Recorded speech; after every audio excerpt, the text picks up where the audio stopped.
때는 숙종의 재위기간에 있었던 일이다. 전국 팔도를 다니며 소금을 파는 소금장수가 있었다. 하루는 다른 고을로 이동을 하는 도중 산에서 길을 잃어버렸다. 산짐승 소리에 소금장수는 겁이 나기 시작했다. 이대로 산속에 머무를 수가 없던 소금장수는 인가를 찾기 위해 말을 더욱 재촉하였다. 어두운 산길을 헤매다 저 멀리 희미하게 보이는 초가집을 발견하고 그 집으로 향했다. 이 산중에 집이라니 이상하구나. 스산한 기분이 들었지만 안전하게 밤을 보낼 수 있다는 안도감에 깊은 생각을 할 수가 없었다.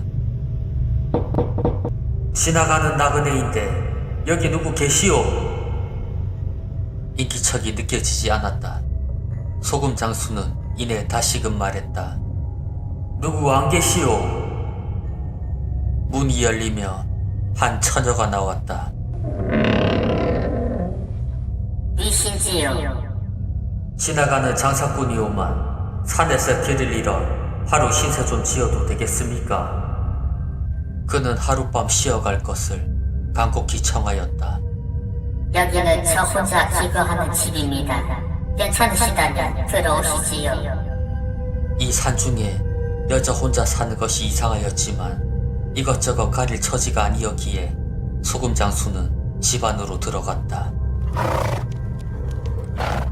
마당으로 들어와서 말을 묶고 소금 가마니를 내려놓으며 집안 여기저기를 살펴보았지만 사람이 사는 기운이 느껴지지 않았다. 소금장수는 지게에 묶여있는 바가지로 소금을 퍼서 처녀에게 주며 말했다. 늦은 시간에 불쑥 찾아와 죄송합니다. 제가 드릴 것이라고 소금뿐이라 염치 없지만 요기거리 좀 부탁해도 되겠습니까? 소금장수의 말을 듣고 처녀가 말했다. 이 집에선 법을 두지 않습니다. 하지만 오늘은 저의 제삿날이라 저를 따라오시면 요기를 하실 수 있을 것입니다. 자신의 제삿날이라니 소금장수는 오싹한 기분이 들었지만 앞서 집 밖을 나가는 처녀의 뒤를 따라갔다. 어느 정도 걸었을까 처녀와 소금장수는 큰 기와집 앞에 도착했다. 대문은 열려 있었고 큰 집인데도 사람 한 명 보이지 않았다. 처녀를 따라 어느 방으로 들어갔다. 그 방 안에는 값비싼 재물과 수많은 진수성찬이 차려져 있었다. 이 음식으로 식사를 하시면 됩니다. 너무 허기졌던 소금장수는 음식을 허겁지겁 먹기 시작했고 처녀는 소금장수에게 술도 따라 주었다. 그렇게 정신없이 밥을 먹고 있을 때 처녀가 입을 열었다. 음식이 입맛에 맞으십니까? 이렇게 맛있는 음식은 생전 처음입니다. 하룻밤 신세 지는 것도 감사한데 죄송한 마음까지 듭니다. 처녀가 그 말을 듣고 말했다. 괜찮으시다면 제가 부탁 하나 드려도 괜찮으시겠습니까? 처녀의 말에 소금장수가 대답하였다. 네, 무슨 부탁인지는 모르겠지만 들어드리겠소. 아까 제가 있던 집에 땅 밑을 파주십시오. 처녀는 이 말을 하고는 일어섰다. 그리고 어딘가를 가리켰고 거기에 한 남자가 있었다. 저는 저 사람이 너무 무서워 더 이상 여기 있을 수가 없습니다. 부디 약속하신 제 부탁을 들어주십시오. 그 말을 남기고 처녀는 방을 나갔다. 소금장수는 지금껏 보이지 않던 여러 사람들에게 둘러싸인 자신의 상황을 알 수가 있었다. 자네는 누구길래 남의 제사상에서 이런 무례한 짓을 하는 것인가? 제사를 지내던 사람들도 제사 도중 보이지 않던 소금장수가 갑자기 나타나 음식을 먹고 있는 것을 보고 당황하였으며 여러 장정들이 소금장수를 붙들었다. 네, 다시 묻겠네. 자네는 누구이며 왜 딸의 제삿날에 이런 짓을 하는가? 이 집의 주인으로 보이는 한 남자가 엄청난 노기로 호통을 쳤다. 이에 소금장수는 당황하며 말을 하였다. 저는 한 처녀를 따라왔습니다. 그리고 처녀가 먹어도 된다고 하기에 그랬습니다. 그리고는 조금 전까지 있었던 일을 말했다.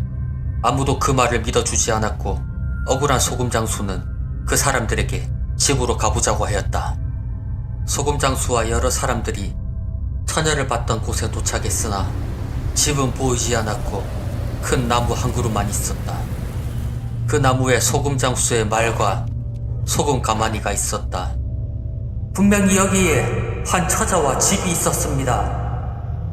그 순간 소금장수는 처녀의 부탁이 생각이 났고 자신을 붙들고 있던 장정들을 뿌리치고 땅을 파기 시작했다.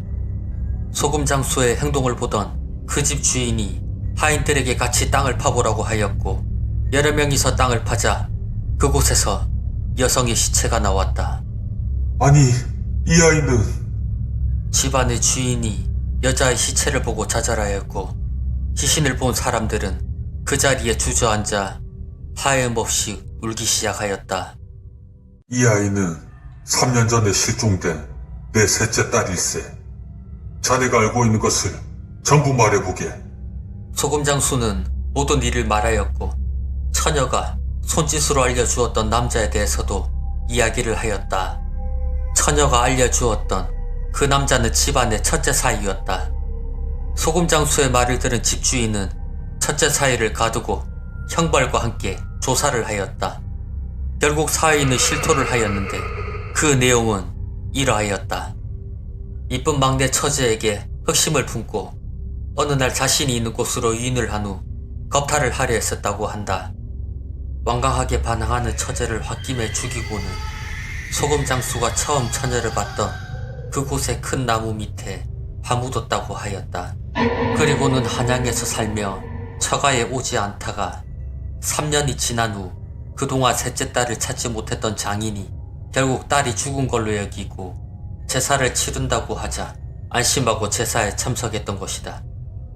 집주인은 셋째 딸의 시신을 찾고 범인을 잡게 도와준 소금장수에게 한마디기에 전답을 내어주었다. 자네와 내 딸이 한 방에 있었고 딸의 술 대접도 받았으니 내 사이로구만. 그 후 소금장수는 마을에서 농사를 지으며 살았고 해마다 딸의 제삿날에 참석해서 억울하게 죽은 처녀의 명복을 빌어주며 사위 노릇을 했다고 한다.